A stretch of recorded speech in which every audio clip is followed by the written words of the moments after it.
సంచలనం సృష్టించిన జెస్లీ హత్య కేసు నిందితుడు స్టీఫెన్ ని విడుదల చేసినందుకు కలవరం జరుగుతోంది. స్టీఫెన్ తరపున కోర్టులో హాజరయ్యింది ఒక సిట్టింగ్ కి ఎన్నో లక్షలు తీసుకుంటున్న బాంబే నుంచి వచ్చిన ఒక అడ్వకేట్. స్టీఫెన్ కోసం వేరే ఒక కేసులో హైదరాబాద్ లో హాజరైంది కూడా ఇదే వకీలే.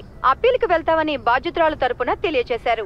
వాళ్ళకి వాదించుకోవడానికి ఒక విషయం దొరికింది. బాధింపబడింది ఆ అమ్మాయి వాళ్ళ కుటుంబమే కదా. వీళ్ళు మాట్లాడి ఏం చేస్తారు? కోర్టులో ఆధారమే కదా చూస్తారు. తెలివైన లాయర్ వాదిచ్చాడనుకో కేసు గెలిపిస్తాడు. అంతా డబ్బులోనే ఉంది. అబ్బా ఏంటి దోమల పొగ తాగాల టీ తాగాల? ఈ పొగ దోమలు పీల్చుకుంటే వాటికి హార్లిక్స్ తాగినంత బలం వస్తుంది, ఇంకా రెచ్చిపోతాయి.